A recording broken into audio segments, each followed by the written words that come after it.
Welcome back, everyone, to the deep dive. This time, we're diving into a classic, Oh, yeah. The Little Book of Common Sense Investing Yeah. by John Bogle, Yes. The 10th anniversary edition. the 10th anniversary edition. And all the extra goodies. All kinds of, tables and book lists and all of his wisdom kind of packed in. But I think of this as like a cheat sheet Yeah. to Bogle's core investing philosophy, Are you ready for this? I'm ready. I love how he makes complex ideas so accessible. He really wants to empower those everyday investors. Yeah. Like all of us. Yeah, and he does that right off the bat with a story. Yes. Gontroc's family. Yes. And it's a charming story, but it also reveals something really, I think, crucial about the system itself. I think it's a brilliant parable. It really is. Yeah. Like, picture this. The Gottschalk's family owns every single company in America. Okay. They're reaping all the rewards, the dividends, the earnings, the growth, all of it. Okay, so they're living the dream. Living the dream. Right. They're set. But then some cousins get antsy, and they think they can outsmart each other, right? They want a bigger piece of that pie. Yeah. So they start trading shares amongst themselves. They're paying commissions to these brokers, these helpers, as Bogle called them. Helpers, yeah. And that's where it gets really interesting, because this trading frenzy actually shrinks their wealth. Oh. All those commissions and the capital gains taxes that they have to pay, Yeah. it chips away at their returns, even if some of them make good trades. Oh, interesting. It's a mirror for how Wall Street often works. Yeah, I think we're so focused on, Yeah. beating the market that we Yeah. forget that sometimes just owning pieces of great businesses Right. and letting them grow over time That's is really the goal. And Go ahead. that's what Bogle wants you to focus on. It's that investment return, not just the speculative ups and downs. Right, so what's the difference? Okay, so think of it this way. The investment return. Is like the real growth of the business. It's fueled by the earnings, the dividends, the solid foundation. Yep. The speculative return Yeah. is like the changing price. That's It's right. driven by emotions, So that like irrational exuberance or Exactly, yeah. whatever. Fear and greed. So, but do those emotional swings, do they matter in the long run, or are they meaningless?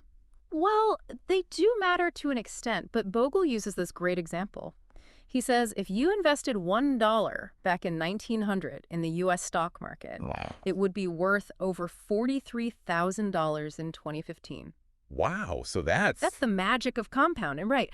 But a big chunk of that growth actually comes from rising price-to-earnings ratios. so it's not all just like the businesses are growing. Right, not all business growth. It's also the multiples are expanding. Exactly. Got it. And he says we shouldn't bank on those same returns going forward, Right, those multiples can't keep going up forever, can they? Right, they can't. And, we've had a long run of rising price multiples, Yeah. so that has kind of pumped up our returns. But, what goes up must come down. So you're talking about that reversion to the mean idea, Exactly. right? Where Yeah. high prices eventually correct and low prices eventually rebound. It's like a pendulum swinging. Yeah. Okay, so expecting the past to keep repeating Yeah. might lead to some disappointment. Big time. And this is where his famous advice comes in. Embrace simplicity. Yeah. Instead of trying to time the market or pick individual stocks, Yeah. he suggests investing in the entire stock market. Yeah. Like through a low-cost S&P 500 index fund. It's like Occam's razor for investing. Just pick the Exactly. simplest. Just choose the simplest solution. Why make it complicated? But why the S&P 500? Wouldn't it make more sense to invest in like the whole market? Well, the S&P 500 actually captures about 85% of the U.S. market's value, so... Oh, okay. And it's very highly correlated to the total stock market index. To be exact, the correlation is 0.99. So their performance is almost identical. Nearly identical, you're not missing out on much. Okay, got it. Yeah. Okay, now I'm curious. Why the huge emphasis on low cost? Ooh. Is it really that big of a deal? It's a huge deal because even small fees compound over time. Oh, right. And they really eat away at your returns. Okay. He gives this great example of the first index mutual fund investor. Okay. This person put in $15,000 back in 1976. Yeah. And by 2016, it had grown to over $913,000. Wow, so almost $1 million. Almost $1 million from $15,000. Just from letting it sit. That's the power of compounding and keeping those costs low. Wow, that's incredible. It really is. Are there any other reasons to be wary of high-fee investments? Oh, absolutely. Yeah, so data actually shows that, on average, actively managed funds underperform their benchmarks. Really? Yes. And then you add in investor behavior like chasing past performance or bad timing, Yeah. that gap gets even worse. Oh, man, so chasing past performance, though. Nah. So tempting, but It's so tempting. we've all heard that past performance doesn't guarantee future results. Exactly.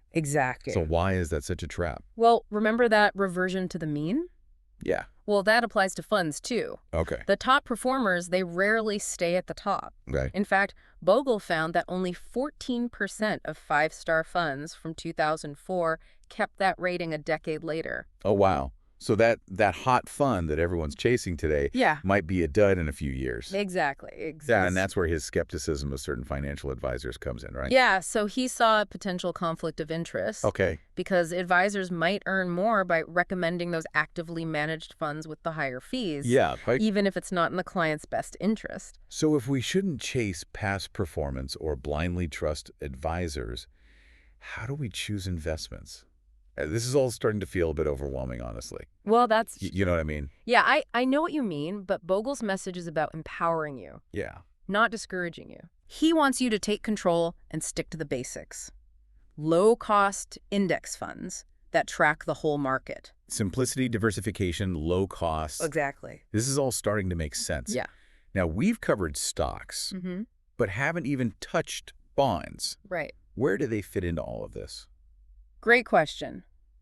Bonds are really key for reducing your risk and giving you some downside protection. Okay. But as you know, we're in this tricky environment with low interest rates. So what do? Do we just avoid bonds altogether? Well, Bogle, true to form, recommends low-cost bond index funds. Oh. They actually have a history of outperforming those actively managed bond funds. Oh, okay. Junk bonds might offer higher yields, but they come with higher risk, so he's cautious about those. All right, so we've got our stocks, we've got our bonds. Mm-hmm. Now, the big question is, how much of each should we have? Right. I know there are all sorts of asset allocation strategies. Oh, there are so many. Let's dive into those next time. Let's do it. Welcome back to our deep dive into Bogle's Little Book of Common Sense Investing. All right, so... You know, before we jump into those asset allocation strategies, Yeah.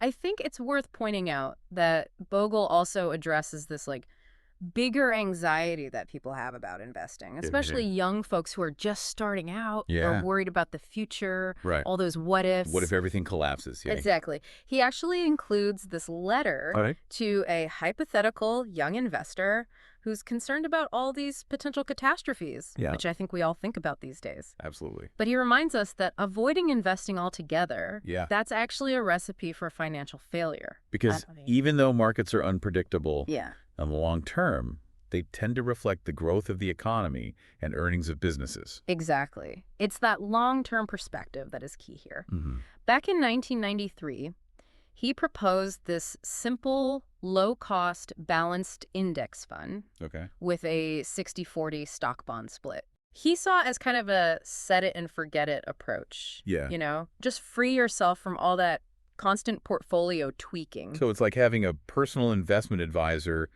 but without those high fees. Exactly. Yeah. And he actually put that idea into practice with a Vanguard fund. And looking back over the last 25 years, it's been remarkably successful. But wouldn't a portfolio with like 100% stocks have done even better during that time? It's true. An all-stock portfolio would have edged out slightly. Okay. But it was a closer race than you might think. Okay. And remember, past performance isn't everything. Right, and especially since those high returns might be hard to come by going forward. Exactly. So for investors who are maybe more risk-averse or they have a shorter time horizon, that balance can be really crucial. Okay. It helps you weather those market downturns without making rash decisions. Yeah, that makes sense. Yeah. So for someone starting out, a balanced index fund could be a good way to... It's definitely worth considering. Yeah. But Bogle also recognized that 60-40 split, it's not one size fits all. Right. You know, and that's why he introduced the life strategy funds. Oh, yeah, I remember those. With different asset allocations to suit different needs. You've got the growth fund, which is 80% stocks. Yeah, for those who can stomach more risk. Then you've got moderate growth, which is 60% equities. Then you've got conservative growth, which is 40%. Right. And then you've got the income fund, which is only 20% equities. Exactly. Exactly. So there are a lot of options there. Yeah. And they all provide global diversification, right? Right. They've got U.S. and international stocks and bonds. All in one package. All in one package. And with super low costs. Speaking of simple strategies, right. Bogle's also a fan of that age-based allocation rule, isn't he? Oh, he loves that one. Where your bond percentage equals your age. Exactly. So if you're 30, you'd start with 30% bonds, 70% stocks. And then as you get older, you gradually increase that bond percentage. Exactly. But he's not saying everyone has to follow this rigidly. Right. Of course not. Of course not. You know, someone with a high-risk tolerance and a long time horizon might stay heavily in stocks. Right. The point is to have a plan. Yeah. And not let market swings or your emotions throw you off course. Yeah. Yeah. Speaking of staying the course, Bogle's a big fan of target date funds too, isn't he? Oh, he loves those target date funds. He sees them as this, like, brilliant, simplified approach to retirement planning. Okay. Because they automatically rebalance. Okay. Getting more conservative as you get closer to retirement. So you can skip all those tricky rebalancing decisions yourself. Exactly. Okay. Always remember his mantra. Look for the low-cost options. Right. Because those fees can really add up over time. Big time, especially with retirement investing. Yeah. And it's always smart to peek under the hood of any fund. Okay. Understand its holdings and fees. You might be surprised how many target date funds are loaded with actively managed funds. Oh, okay. Which are driving up those costs. So following Bogle's lead, look for target date funds that primarily use low-cost index funds. Exactly. Exactly. And don't forget about Social Security. Oh, right. He emphasizes that for most retirees, it's a major source of income that should be factored into your overall strategy. That's a good point. Even though it's not technically part of our portfolio, it plays a really crucial role. Absolutely. And he even suggests thinking of Social Security as like a bond-like asset. Okay. You know, because it provides that regular stream of income. That's interesting, yeah. Yeah, especially since those income yields on stocks and bonds are pretty low these days. So relying on dividends and interest alone might not cut it for some people. Right, and that's where Bogle's total return approach comes in. Okay. He advocates for using both dividends and regular withdrawals from your capital to generate that steady income stream during retirement. But wouldn't that drain your savings faster? Not necessarily. With a well-planned withdrawal strategy and a diversified portfolio, you can balance your income needs with that long-term sustainability. Okay, that makes sense. Yeah, and Bogle actually suggests starting with a withdrawal rate of around 4% of your initial retirement capital and then adjusting for inflation each year. That's a helpful starting point, but we also need to remember that, like, there are no guarantees. Right. Unexpected things can happen. All the time. Market downturns, you might have surprise expenses. Right. Changes in life expectancy, all these things can impact your retirement income. So being able to adapt is crucial. Absolutely. Bogle actually encourages adaptability. Okay. You know, adjust your withdrawal rates, maybe even tweak your asset allocation if needed. Okay, so it's not about being tied to these rigid rules. Not at all. It's about being thoughtful and adapting to the situation. That's doublet. Exactly. Now, earlier we touched on Bogle's letter to that young investor. Yeah. And he brought up this fascinating point about how lower costs can actually let you take on less risk while still reaching your goals. He did. He gave this example of two portfolios. Okay. One with 75% stocks, 25% bonds. Okay. The other with 25% stocks, 75% bonds. Okay, so normally you'd expect that stock-heavy portfolio to have higher returns. Right, because stocks historically have those higher returns. Right. But more volatility. Yeah, more risk. But here's the twist.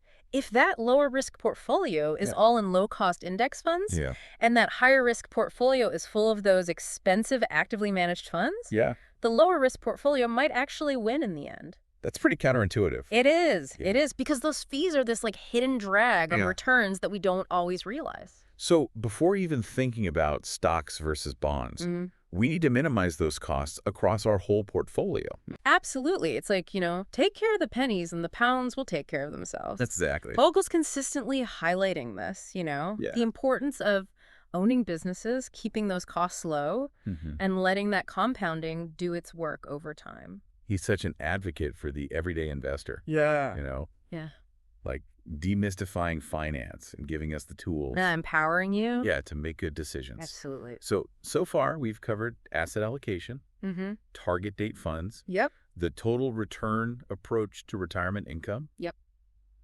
We even touched on how lower costs can reduce the need for risk. Right. What other insights does Bogle offer in this book? Well, he has a whole chapter dedicated to the rise of exchange-traded funds. Oh, yeah, ETFs.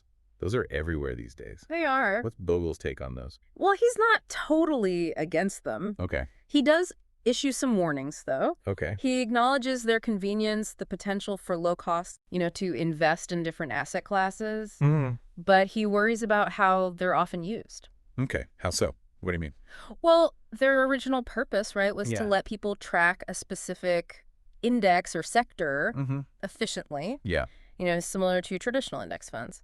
So, like, you could buy an ETF that has a bunch of stocks representing, say, the S&P 500. Right. Or the tech sector. Right. And you'd benefit from the diversification and low costs. Exactly. Yeah. But somewhere along the way, they kind of morphed into these trading vehicles. Oh, okay. People started buying and selling them really frequently, trying to time the market. Oh, interesting. Capitalize on these short-term price swings. So instead of using them for long-term investing, right, they became more tools for speculation. Exactly.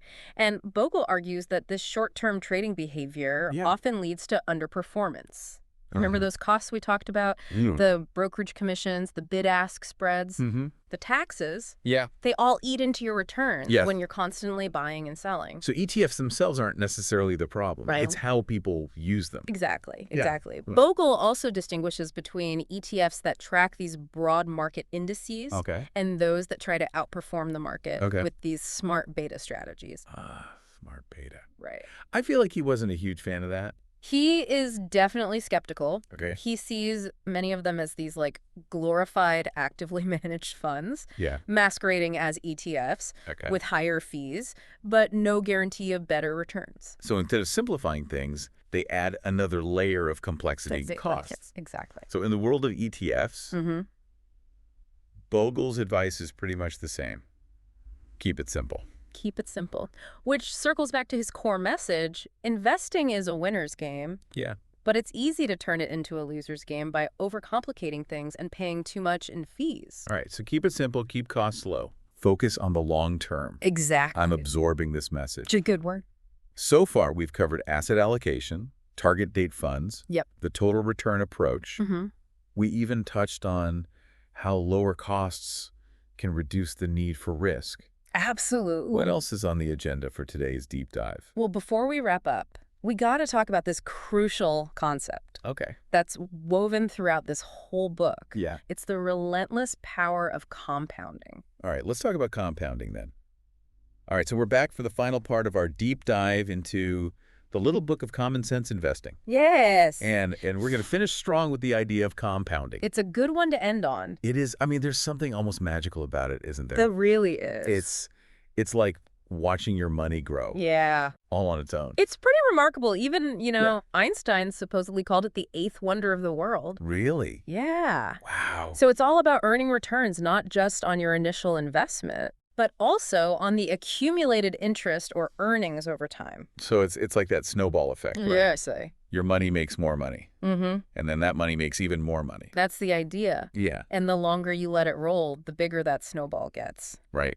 That's why starting early, even with small amounts, can pay off so much in the long run. It's like that saying, the best time to plant a tree was 20 years ago. The second best time is today. Exactly. Exactly. Now, Bogle emphasizes how compounding is kind of a double-edged sword, though. Oh, it is. It can boost your gains. Yeah. But it can also magnify your losses if you're not careful. That's right. And those costs we've been discussing. Right. The fees, the commissions, the taxes, they're not just one-time expenses. Right. They compound over time. Oh. Just like your returns. I see. So that small fee that seems insignificant now could actually eat up a huge chunk of your potential earnings. Yeah. Down the road. So Bogle's message there is minimize those costs as much as possible. As much as possible. It's not just about saving money. It's about unleashing the full potential of compounding to work in your favor. It's like clearing out the weeds in your garden. Exactly. So your plants can thrive, yeah. Exactly. Now, Bogle's a huge advocate for staying the course, right? He is. Riding out market swings, not trying to time things. But does that mean that investors should be completely passive, never make any adjustments? That's a great question. Yeah, I mean, does he ever say when it might make sense to actually deviate from that approach? Yeah, it does. He does. He actually acknowledges that while tuning out the noise of the market is generally a good idea. There might be some situations where tactical adjustments make sense. So when? Give me an example. Well, that's something I'll leave you to ponder. Oh, come on. It's a nuanced topic, and there's no easy answer, but it's definitely worth thinking about. Okay, I like that. Yeah. So you're encouraging us to think critically about his philosophy. Absolutely. Applied to our own situations. Yeah. Not just blindly follow a set of rules. That's the whole point. Okay, good. This deep dive wasn't about handing you a rigid formula. Yeah. It was about giving you the knowledge and the tools to make your own informed decisions. Well, mission accomplished then, I think. I think so too. We've explored Bogle's core principles. Yeah. Keeping costs low, harnessing the power of compounding, understanding asset allocation, embracing simplicity. It's a good recipe. It is. It is a good recipe. For success. So thanks for joining us as we explored The Little Book of Common Sense Investing by John Bogle. It's a classic for a reason. It is. It really is. And we hope you gained some valuable insights to help you navigate the world of investing with more confidence and clarity. Absolutely. Remember, investing is a long game. The key is to focus on the long term. Minimize those costs. And let that compounding work its magic. Oh, let it do its thing. Let it do its thing. Happy investing, everyone. Happy investing.